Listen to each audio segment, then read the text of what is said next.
Tim nasional sepak bola Indonesia kembali mendapat tambahan pemain naturalisasi berdarah Kediri, yakni Martin Paes yang bermain di FC Dallas Liga Amerika Serikat. Siapa yang tidak suka, tidak senang dengan kabar bahwa Martin Paes akan bermain pada bulan. Semua menantikan ini. Kalau dia ada, ini top, bahwa terselesaikan masalah di bawah Mister penjaga gawang. Kan ini menjadi masalah terus setiap hari karena perlu ada penjaga gawang, apalagi Martin Paes kan 192 tinggi. Ini bagus. Kita akan menghadapi Arab Saudi pertama dan kedua langsung akan ketemu Australia sebelum kita akan 2 kali tandang, ya kan, melawan Bahrain dan Cina. Nah, kalau ini memang benar, saya juga senang, ya, apa yang dikatakan berita kemarin berseliweran itu sesuai dengan omongan Pak Erik. Nah, mungkin saja Pak Erik ini bisa mengatakan demikian. Semoga ketika ada perbincangan, ya mungkin ngobrol-ngobrol sejenak dengan Pak Menpora, Pak Erik berharap semoga ini bisa diupayakan di September, sehingga ketika ditanya oleh media, ya Pak Menpora, Pak Dito menjawab, ya ini mudah-mudahan bisa bermain, kata Pak Erik. Kan dia bilang begitu. Saya coba untuk mengulangi lagi, mencoba melihat ya bagaimana omongan ini. Ternyata beliau mendengar dari Pak Erik. Ya tentunya ini upaya benar, diupayakan, diusahakan terus. Kalau bisa memang pada September. Dan pasti ini merupakan kabar gembira. Tapi untuk bisa memastikan itu saya perlu untuk konfirmasi langsung dengan beliau, sehingga ini teman-teman perlu mendapatkan keterangan jawaban yang pas. Jadi Pak Erik sudah jelas, saya bilang tadi kan, belum bisa, masih diupayakan, diusahakan terus, ya bertarung terus di sana, tapi diyakinkan dia bisa, diyakinkan, ya. Ini ada Martin Paes. Martin Paes ini agak mengagetkan gue ngelihatnya. Ini di TV One diwawancara Menpora kita Pak Dito. Diwawancara dia bilang, kemarin kata Pak Erik, September ini sudah bisa main. Gila, gue pas baca, waduh, gue bilang, ini gila juga nih kalau sampai Martin Paes September bisa main. Tapi kalimatnya seperti itu, dan video, bukan tulisan, jadi nggak bisa mengelak lagi. Dia bilang, mungkin nggak usah mikirin cas, nggak usah mikirin sidang, nggak usah mikirin apa-apa ya. Nggak tahu gimana caranya, gue percaya banget sama kesaktian PSSI yang sekarang. Main aja deh orang, insya Allah nih, di bulan September, si Martin Paes ini. Mudah-mudahan seperti itu. Dia tuh cuman, sebenarnya dia udah warga negara Indonesia. Si Martin Paes udah orang Indonesia, seada-adanya udah orang Indonesia. Cuman masalah perpindahan federasi aja dari KNVB ke PSSI ini yang bikin dia nggak bisa main di timnas. Kalau ini dipindahin aja federasinya, ya, selesai, dia bisa main. Cuman di situ permasalahannya. Ya mungkin nggak segampang itu dan nggak semurah itu kali. Tapi diusahakan, dan gue yakin banget kalau si PSSI dan timnya dan jajarannya ini bisa banget untuk menjalankan itu. Amin insya Allah. Dan menurut saya wajar timnas Indonesia bisa menang lawan Filipina. Ya kan teman-teman, karena kan Filipina bukan merupakan tim yang kuat di kawasan ASEAN. Apakah itu di level senior, U19, apalagi U16. Tapi luar biasanya timnas Indonesia bisa menang dengan skor yang telak dengan berhasil mencetak 6 gol. Oleh karena itu, ya saya pikir gak ada salahnya juga kita mengapresiasi, ya kan teman-teman, jajaran pelatih, ada Indra Safri dengan asistennya Bima Sakti dan juga pelatih-pelatih lainnya, dan para pemain dari timnas yang berjuang habis-habisan di atas lapangan untuk bisa mempersembahkan yang terbaik bagi kita semua. Tapi ini semua masih merupakan sebuah permulaan atau just the beginning bagi para pemain, karena seperti yang sama-sama kita ketahui bahwa target bagi timnas Indonesia U19 ini dan tentunya bagi Indra Safri adalah untuk membawa tim ini lolos ke Piala Dunia U20. Tapi Piala AFF U19 ini juga sangat penting bagi para pemain untuk bisa menyatukan visi mereka di atas lapangan. Artinya para pemain yang turun bagi timnas Indonesia U19 itu harus bisa bermain dengan mengandalkan visi alias kecerdasan. Kalau mainnya hanya mengandalkan kekuatan otot dan juga kecepatan, saya pikir tidak akan bisa lolos ke Piala Dunia. Kemahalan ongkosnya itu menurut Bung Toel. Iya. Tapi untuk meraih sesuatu yang mahal, memang perlu mahal, Tom. Setuju. Cuma kalau dengan kemahalan yang sudah dikeluarkan masih ciut juga, ya kemahalan kan. Jadi yang apa yang udah dicapai sekarang belum mahal itu. Belum seimbang, belum equal dengan kemahalan yang sudah dilakukan.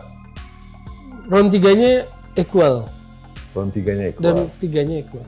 Nah. Tapi di round 3 harus berani dong. Jangan belum udah ciut itu. Makanya Ketua Umum Erick Thohir sampai harus memanaskan sejak sekarang kan. Kakak-kakaknya, balas sakit hati adiknya sampai segitunya gitu loh. Supaya tanggal 10 September bisa balas ke Australia, maksudnya kan begitu. Sebelum lebih lanjut, jangan lupa klik tombol jempolnya, karena jempol kalian adalah bukti kalian cinta Timnas Indonesia.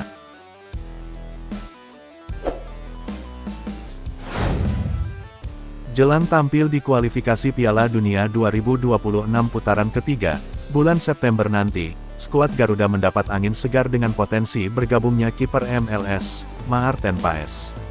Hal tersebut disampaikan Menteri Pemuda dan Olahraga RI, Dito Aryo Tejo yang optimis Maarten Paes dapat membela Timnas Indonesia. Martin Paes kemarin Pak Erick Thohir, Ketua Umum PSSI, sampaikan insya Allah September sudah bisa main, kata Dito dikutip dari kanal YouTube Tefone News, Selasa, tanggal 16 Juli tahun 2024. Meski harus melewati persidangan panjang, Dito Aryo Tejo terus memantau perkembangan pemain FC Dallas ini. Sedang diurus dengan PSSI, nanti kita akan lihat perkembangan, kata Dito. Andai resmi diperkuat Maarten Paes, maka Timnas Indonesia dipastikan bakal bisa menurunkan starting full bintang Eropa di kualifikasi nanti. Pasalnya, hampir semua posisi di skuad Garuda saat ini, selain kiper, sudah memiliki stok pemain keturunan. Bahkan lini pertahanan jadi posisi yang paling banyak dihuni pemain naturalisasi, yakni 6 pemain. Dengan kehadiran Maarten Paes, berikut prediksi formasi Timnas Indonesia jika menggunakan full pemain keturunan di starting 11 pada kualifikasi Piala Dunia 2026 nanti. Masih menggunakan formasi 3-5-2, akan ada trio bek tangguh Eropa yang jadi tumpuan Timnas Indonesia untuk menghadang serangan lawan. Di posisi tersebut, JIZ, Elkan Bagot serta Justin Hubner layak menjadi pilihan utama. Meski masih ada Jordi Amat yang jadi kapten tim, namun melihat kualitas lawan serta performa musim lalu, sepertinya Elkan Bagot bisa jadi starter mendampingi JIZ dan Justin Hubner. Ketiga pemain tersebut akan saling bahu-membahu membantu Maarten Paes yang berada di posisi paling belakang alias penjaga gawang. Di lini tengah, ada 5 pemain yang bakal jadi motor serangan serta pengatur ritme permainan Timnas Indonesia. Mulai dari 3 gelandang, ada Nathan Chuaon, Tom Haye serta Ivar Jenner yang bertugas sebagai pengalir bola antar lini. Sedangkan di sisi sayap, Sandy Walsh dan Kelvin Verdong bertugas sebagai gelandang serang yang bermain melebar serta ikut membantu pertahanan sebagai wingback. Berbekal kecepatan serta akurasi umpan milik keduanya, Sandy Walsh dan Kelvin Verdong bisa jadi sosok vital saat Timnas Indonesia melakukan serangan balik. Selain itu, kemampuan intercept mereka juga dapat mempermudah tugas lini pertahanan ketika terjadi counter. Terakhir di lini depan, ada duet Rafael Struijk dan Ragnar Oratmamun yang masih jadi andalan untuk menjebol gawang lawan. Meski bukan striker murni, namun kemampuan finishing serta pergerakan tanpa bola keduanya membuat Rafael Struijk dan Ragnar Oratmamun layak mengisi pos ujung tombak. Jika formasi ini resmi diterapkan, Timnas Indonesia bakal memiliki skuad bercita rasa Belanda.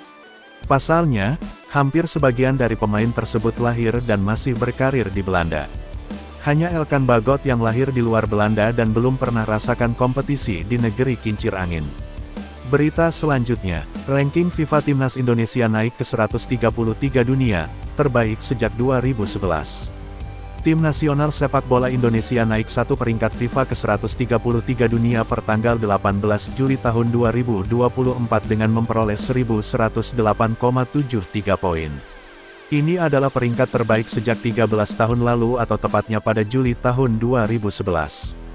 Di era pelatih Sintayong, Indonesia telah naik 42 peringkat dari paling parah di peringkat 175 dunia. Bahkan telah naik 58 peringkat dari posisi terburuk 191 pada tanggal 11 Agustus tahun 2016. Timnas Indonesia di kawasan Asia menduduki peringkat 23 di atas Malaysia di peringkat 134 FIFA dan Kuwait di 136 FIFA. Sementara Asia Tenggara Timnas berada di bawah Thailand di peringkat 101 FIFA dan Vietnam 115 FIFA. Ranking FIFA Timnas Indonesia resmi naik ke peringkat ke-133 dunia. Posisi tim Garuda berada di atas Timnas Malaysia. FIFA resmi merilis ranking timnas negara-negara di dunia, termasuk Indonesia. Tim Garuda memiliki poin 1108,73, yang berarti berhak naik satu tingkat ke 133. Peringkat timnas Indonesia berada di atas Malaysia yang juga naik ke 134. Namun, tim Garuda masih di bawah Thailand 101 dan Vietnam 115. Pencapaian timnas Indonesia ini tak lepas dari peningkatan performa skuad Garuda di tangan pelatih Shin Tae-yong. Sejak diperkenalkan pada akhir Desember tahun 2019, arsitek asal Korea Selatan itu telah mendongkrak ranking timnas Indonesia sebanyak 42 tingkat dari 175 hingga kini 133 dunia. Terkini, timnas Indonesia melaju ke putaran ketiga kualifikasi Piala Dunia 2026 zona Asia untuk pertama kali dalam sejarah. Ranking timnas Garuda bisa lebih menjulang jika berhasil memetik hasil positif di ajang tersebut. Namun, ambisi itu bukan tugas mudah. Pasalnya, Asnawi Mangkualam DKK berada di grup neraka bersama Jepang, Australia, Arab Saudi, Bahrain dan China di grup C. Timnas Indonesia berhasil naik lagi di ranking FIFA, sedangkan Thailand tetap dikdaya sebagai rajanya ASEAN. Ya, FIFA telah merilis update ranking FIFA terbaru edisi Juli tahun 2024. Hasilnya menetapkan timnas Indonesia naik satu peringkat tanpa mengeluarkan keringat sama sekali. Pergeseran ranking FIFA timnas Indonesia ini diakibatkan hasil pertandingan di OFC Nations Cup. Timnas Indonesia sebelumnya menempati posisi 134 ranking dunia dengan koleksi 1108.73 poin. Sedangkan kini timnas Indonesia baru saja naik ke peringkat 133 dengan koleksi poin yang sama. Rupanya keuntungan yang didapat timnas Indonesia tersebut karena kekalahan Kepulauan Solomon di pertandingan OFC Nations Cup pada tanggal 18 Juni tahun 2024 silam. Tercatat Kepulauan Solomon kalah 0-3 dari Selandia Baru, dan kalah 0-1 dari Vanuatu. Rupanya hasil kekalahan Kepulauan Solomon di OFC Nations Cup itu baru dirilis pada update ranking FIFA bulan Juli tahun 2024 ini. Sebab sebelumnya update ranking FIFA bulan lalu dirilis pada tanggal 20 Juni tahun 2024. Karena terlalu mepet, akhirnya kini update tersebut baru diperbarui saat ini. Hello Garuda friends, Jens here. Amazing atmosphere at the Galawa Bung Tomo Stadium. I'm very happy with my first goal for the Indonesian team. I keep watching us this tournament. Thank you. Ya. Halo, saya Ikram Gifari. Terima kasih buat Sobat Garuda atas dukungannya sehingga kita menang pada pertandingan pertama ini. Dukung kami terus dan doakan kami bisa juara. Amin. Jadi tim ini yang kalau kata Indra Safri, dia bilang ini adalah tim yang lebih baik dari generasi emasnya di zaman Evan Dimas. Di zaman Evan Dimas itu tim kita gila-gilaan, timnas kita gila-gilaan. Nah ini kata Indra Safri ini lebih bagus, skillnya lebih merata dan memang kualitasnya di atas yang di zamannya si Evan Dimas. Terus target yang diberikan adalah juara kalau nggak salah untuk timnas yang sekarang, karena Indra Safri ini kalau nggak salah udah 3 kali megang tim usia ini di Piala AFF.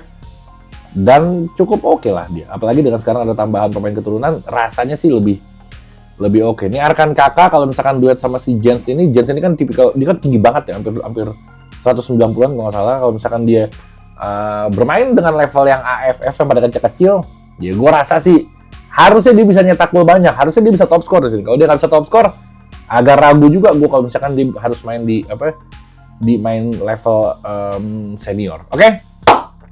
Setelah turnamen di Prancis, jadinya ada 3 pemain muda keturunan yang akan dinaturalisasi. Jangan anti kata naturalisasi, karena naturalisasi itu sebutan untuk prosesnya. Pemainnya pemain diaspora. Tapi naturalisasi itu adalah sebutan untuk prosesnya. Memang nggak bisa dipisahkan itu kalimat, oke? Kualitas sesuai dengan kebutuhan dari timnas kita. Kan kita sama-sama tahu, timnas kita di Toulon Cup yang lalu ya, baru beberapa waktu yang lalu kan performanya tidak baik. Jadi bagaimana caranya untuk bisa membenahi performa ini, walaupun di Toulon Cup tersebut sudah ada pemain-pemain keturunan ini, tapi kan masih baru mereka. Ya, sepertinya mereka juga menjalani trial pada saat Toulon Cup tersebut, kecuali Jens Riven yang memang sudah direncanakan akan dinaturalisasi. Tapi kan 3 pemain ini, yang namanya adalah Mauresmo Hinoke, kemudian Tim Gapens, dan juga Dion Marks ya. Nah kalau nggak salah itu ya, nama 3 pemain ini ya. Dan ketiga pemain ini lahir di Belanda, tapi mereka memang punya garis keturunan Indonesia. Dan bagusnya Hinoke ini bisa bermain di wing. Kemudian Dion Marks bisa bermain di sektor fullback sebelah kiri. Dan Tim Gapens bisa bermain sebagai center back. Plus sudah ada Jens Raven yang bisa bermain sebagai striker. Artinya sekarang sudah ada 4 pemain keturunan Indonesia yang di masa depan atau segera lah ya akan mulai bisa membela timnas Indonesia U19. Kan sekarang kita tahu di eranya Pak Erick Thohir sebagai Ketua Umum PSSI, ya segala sesuatunya bisa dipercepat lah ya. Dan dia juga memang sangat peduli dengan perkembangan timnas kita, baik itu timnas senior, timnas U19, dan juga tentunya timnas U16. Maka itu masing-masing pelatih diberikan target agar bisa dipenuhi. Dengan demikian kita tahu bahwa para pemain juga akan bisa fokus untuk mencapai target-target tersebut. Jadi dengan program jangka panjang seperti ini yang kita harapkan akan lebih banyak pemain keturunan Indonesia yang bisa membela timnas Indonesia untuk meningkatkan level permainan dari timnas Indonesia. Bukan untuk menutup peluang bagi para pemain kita yang bermain di kompetisi domestik agar bisa menjadi bagian dari timnas Indonesia.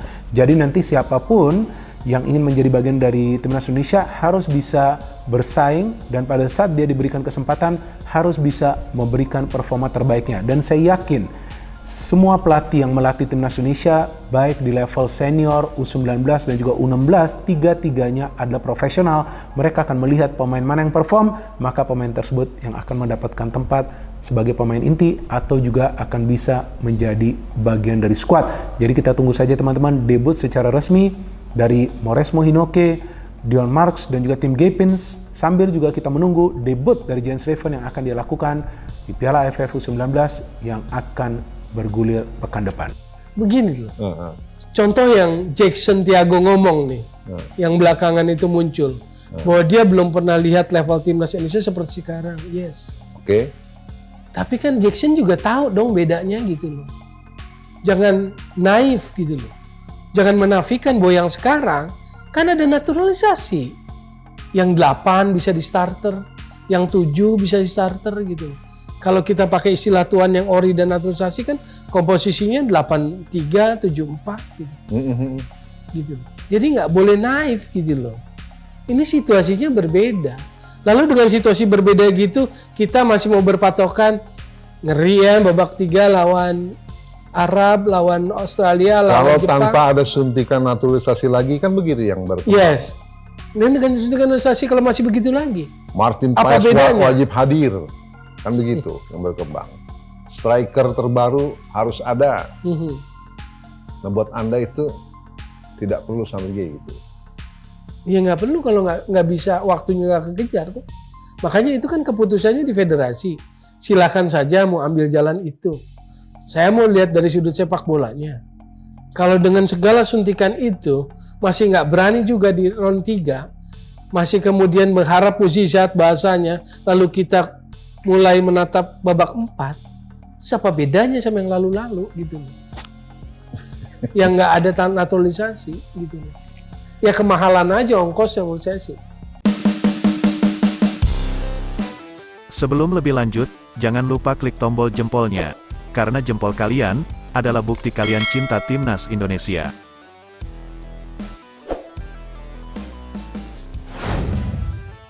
STY puji Jens Raven, usai cetak gol debut di Timnas Indonesia U19. Pelatih Timnas Indonesia U19 Indra Syafri mengaku puas dengan gol debut Jens Raven di laga perdana melawan Filipina di Piala AFF U19 2024. Jens Raven yang merupakan striker naturalisasi Indonesia itu mencetak 1 gol sekaligus penutup kemenangan Garuda Nusantara dengan skor 6-0 di Stadion Gelora Bung Tomo, GBT, Surabaya. Tentu saya bersyukur, Jens Raven hanya bermain 15 menit bisa bikin 1 gol, kata Indra dalam konferensi pers pasca pertandingan, Rabu, 17/7. Indra Syafri bisa jadi puas dengan gol Raven. Akan tetapi Direktur Teknik PSSI itu juga tetap menagih gol lain dari pemain kelahiran Belanda tersebut. Tapi tadi sore janji dengan saya kalau dia dimainkan dia akan cetak 2 gol. Lah ini saya masih tagih 1 gol, tutur Indra. Meski mencetak gol, Indra Syafri melihat masih ada kekurangan dari performa Jens. Ia menurunkan pemain Akademi FC Dordrecht itu perlu adaptasi. Cukup puas kita, tapi kan Jens baru bergabung dan saya pikir perlu adaptasi dengan tim ini dengan baik, ucapnya. Lebih lanjut, Indra Syafri juga menyoroti performa tim secara keseluruhan yang dinilainya belum konsisten dalam menerapkan filosofi permainan. Iya, belum konsisten, jadi game plan yang kita rencanakan, filosofi yang kita bangun di tim ini, enggak konsisten. Kadang-kadang kelihatan, kadang-kadang enggak, ujar dia. Makanya saya pikir memang pemain usia muda perlu waktu dan perlu kesabaran. Cuma yang saya pastikan saya akan kawal mereka secara individual quality dan selalu meningkat, tambahnya. Kendati demikian, Indra Syafri optimistis timnya bisa terus berkembang dan meraih hasil terbaik di turnamen ini. Kita bisa menghadapi pertandingan pertama dengan baik, mudah-mudahan pertandingan kedua, pertandingan ketiga, bisa kita lalui dengan baik, paparnya. Indra dan tim pelatih akan menjadikan fase grup ini untuk mencari bentuk serta komposisi terbaik dari tim ini untuk melangkah ke babak selanjutnya. Berita selanjutnya, Jens Raven viral di Belanda. Bangga dan takjub usai cetak gol perdana untuk timnas U19 Indonesia. Jens Raven buka suara seusai mencetak gol pertamanya buat timnas U19 Indonesia dalam laga melawan Filipina di ASEAN Cup U19 2024. Timnas U19 Indonesia mengalahkan Filipina 6-0 dalam laga perdana ASEAN Cup U19 2024 di Stadion Gelora Bung Tomo, GBT, Surabaya, Rabu, tanggal 17 Juli tahun 2024. Pemain keturunan Indonesia Belanda itu sukses mencetak gol ke-6 pada menit ke-87. Gol tersebut pun menyempurnakan kemenangan tim Merah Putih dalam laga melawan Filipina. Pelatih timnas U19 Indonesia Indra Syafri memang memilih menurunkan Jens Raven jelang pertandingan berakhir. Namun, Jens Raven berhasil memanfaatkan waktu 15 menit terakhir tersebut dengan maksimal, sehingga mencetak gol. Setelah berhasil mencetak gol debutnya buat timnas U19 Indonesia tersebut, pemain berusia 18 tahun tersebut mengungkapkan perasaannya. Pemain kelahiran tanggal 12 Oktober tahun 2005 itu mengakui sangat bangga dan senang bisa bermain buat timnas Indonesia. Ia takjub dengan permainan pertamanya di Indonesia. Hal ini karena atmosfer yang dirasakan saat membela timnas Indonesia di Stadion GBT sangat luar biasa. Pertandingan pertamaku di Indonesia, atmosfer luar biasa di Stadion GBT, ujar Jens Raven kepada awak media termasuk bolasport.com. Rabu, tanggal 17 Juli tahun 2024. Raven mengaku bahwa sebenarnya ia gugup harus bermain di hadapan banyak supporter. Ini karena ia mengaku belum pernah bermain di hadapan banyak supporter. Walaupun gugup tetapi ia merasa senang dan antusias. Sejujurnya sedikit gugup karena aku belum pernah bermain di hadapan begitu banyak orang, kata Raven. Namun, ia mengakui setelah berhasil mencetak gol tentu saja ia merasa senang. Raven bahkan mengakui apabila ia merinding karena berhasil mencetak gol pertamanya untuk timnas U19 Indonesia. Apalagi ia sukses menyarangkan gol tepat di depan banyak supporter. Menurutnya itu momen luar biasa, sehingga ia merasa merinding. Tapi aku sangat senang bisa mencetak gol pertamaku dalam 20 menit, luar biasa, merinding, tutur Raven. Sementara itu, timnas U19 Indonesia akan kembali menjalani perjuangan di ASEAN Cup U19 2024 ini dengan melawan Kamboja. Skuad Garuda Nusantara dijadwalkan akan menghadapi Kamboja pada tanggal 20 Juli mendatang di stadion yang sama. Sementara itu, saat ini timnas U19 Indonesia memimpin puncak klasemen grup A dengan mengemas 3 poin. Sedangkan posisi kedua ada Timor Leste yang berhasil mengalahkan Kamboja 3-2. Dengan begitu, mereka juga mengemas 3 poin hanya beda selisih gol dengan timnas U19 Indonesia. Berita selanjutnya, pelatih Filipina akui tertinggal jauh dari timnas Indonesia U19. Pelatih Filipina U19, Joseph Ferre mengakui tim asuhannya sudah tertinggal jauh dari timnas Indonesia U19. Filipina U19 kalah timnas Indonesia U19 dengan skor 6-0 di Stadion Gelora Bung Tomo, Surabaya pada Rabu tanggal 18 Juli tahun 2024.